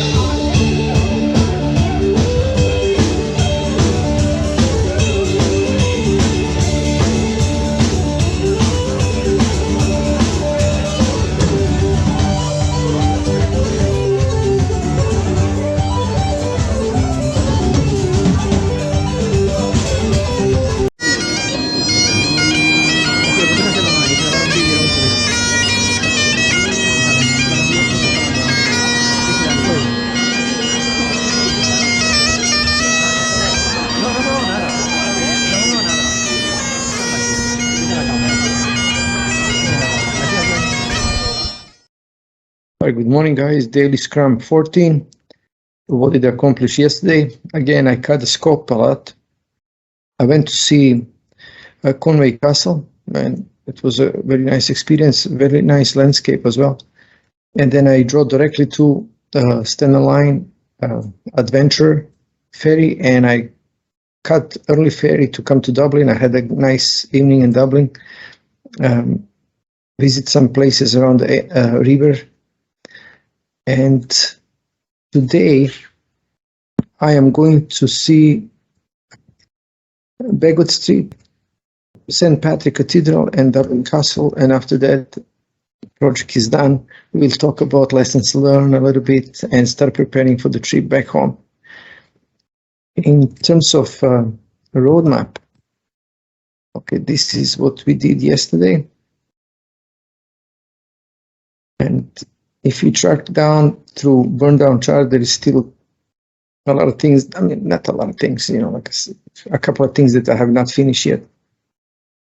And if you track down burn down chart here, it looks like we have a slip of 9 points. Today, this is the route that I will be using. So it's just 18 minutes ride comparing to like 18 minutes or 5 kilometers, which is like 3 or 4 miles, comparing to previous days when I would drive anywhere from 100 to 160 miles a day. So here is the neighborhood where I'm staying. This is a hotel or townhouse. It's a New Year's Day. Nobody's out.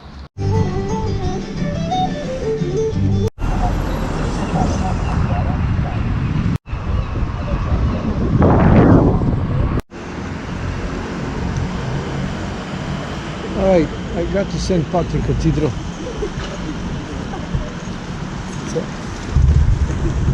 It's a lovely day. So let's talk about a little bit about lesson learned, right? Hybrid definitely works for me. Let's say I would use milestone charts, Gantt charts to report to upper management, and then I would use task list, backlog, burn down charts to work with the team if needed. Second thing is about learning, adapting, and getting things done. That's why we paid for. And as a project manager, I have to say, Agile project manager, that's my job, to get things done. If I would be Agile coach, I would definitely defend the Agile Scrum process, but you know, that can be counterproductive, because again, at the end of the day, company survives by providing services to the market, not by following process blindly. That's even in Agile Manifesto. Number 3, you need to stabilize your requirements, stabilize your environment, your team, estimate to be able to stabilize your output. Number 4, adapt different styles as needed when you work with different environments, right? Let's say if you work with a software environment which is very dynamic, you have to be more adaptable, agile. If you're working with a, let's say, engineering, manufacturing environment, then probably you can be a little more process driven. Number 5, prioritize and de-scope. As you can see at the beginning, I was trying to do everything, right? And then the volume kills the value and the quality, safety, right? So when I start prioritizing, I start improving the value that I was getting from the user stories or functions that I was completing. Number 7, always start as soon as possible and finish as soon as possible. That should be your goal. That's how you should interact with your team as well. Number 8, track your progress. Percentage complete, nothing's wrong with that. Burn down chart, that's okay too. Even burn down chart can tell you what's a percentage complete if you know how to use it, right? Number 10, include information that's valuable into your daily stand-up meetings or daily scrums. Do not waste time of your team on long discussions, but focus on getting right information at the right time to start the day at the right momentum. And again, if not needed, skip some of those meetings, because statistically speaking, at least 50% of our time we spend in meetings. They better talk about technical issues in technical meetings than sitting in some management meetings when leading over, right? Even daily scrum, if there is nothing to discuss, let them talk about technical issues on their own. All right, that would be first 10. I have a couple of more later. Let me see what's inside.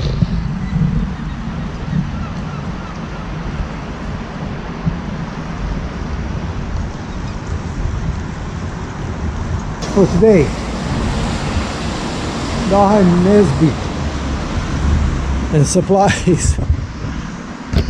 I'm going to Dublin Castle, park somewhere over there on the street. So let's talk about lessons learned, right? Planning helped a lot. At the beginning, I planned major deliverables, like cities that I will see, and then inside those cities, I planned sites that I would like to see. So basically, decomposing scope to deliverables and then deliverables to user stories and tasks, and then assigning the ownership was a clear benefit. Once you assign the ownership, you look into stable velocity, of course, how much you can deliver. And our velocity was measured in miles and hours, if you remember. Hey guys, this is a castle, right? Yeah. Okay, thank you. All right, so here is the castle. To plan better, you need to talk to subject matter experts to learn what's going on.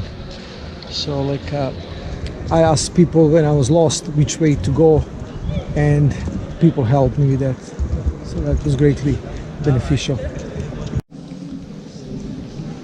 Okay, about 80% of the requirements or places that I supposed to see, I did visit. But 20% was either missed or just not planned well. At the bottom, we go through performance, results, and then we end up with the trust and relationship. So again, throughout this effort to visit all these places, I built that trust that I can deliver by adapting to driving on the left side, learning the rules of roads, and understanding the culture that I was visiting.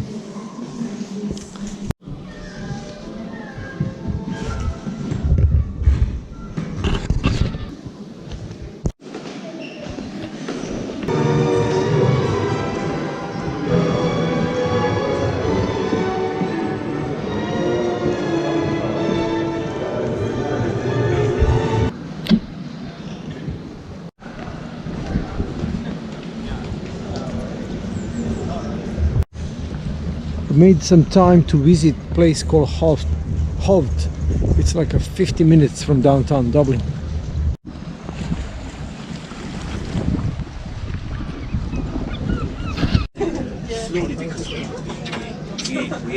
Okay, let's talk a little bit about my car. It's a Clio manual 6-speed manual transmission. It's very well. It's a small car, but it fits everywhere. On a scale of 1 to 10, I would give him high 8. The only problem is like it has a small window on the back, so I was not able to see all the time, especially when I was parking reverse. But other than that, I strongly recommend a car like this for Europe.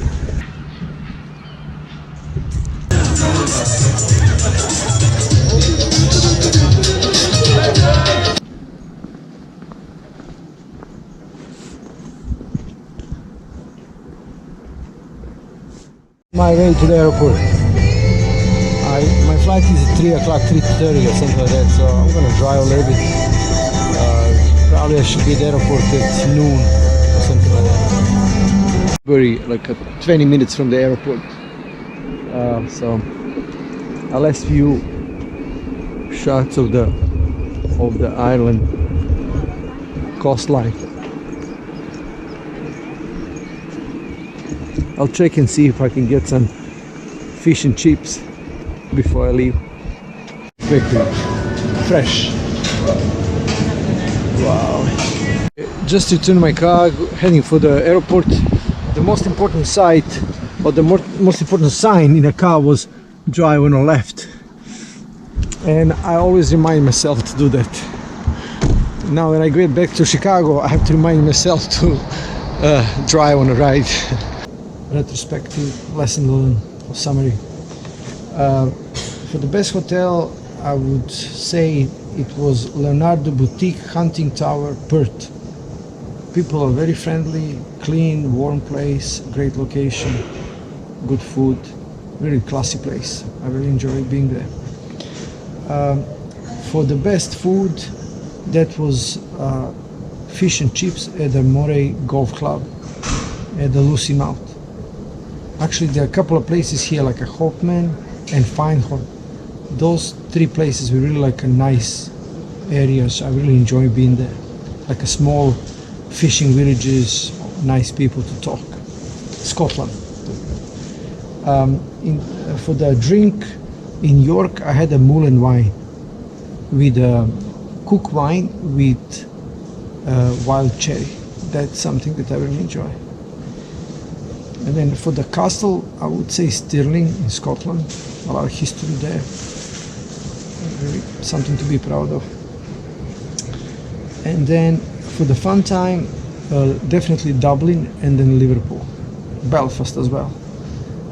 So if I would be asked to leave and stay for longer time in any of these places, I would definitely like to stay in Ireland, Dublin area, and then anywhere in Scotland if they're independent.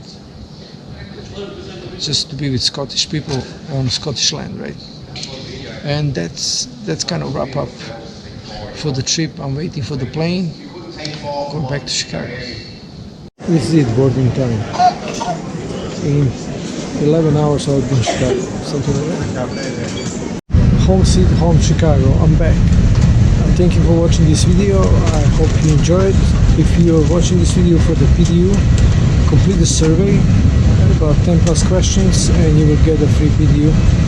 I want to thank God for giving me strength and wisdom to complete this journey and bringing me home safe. God bless you all.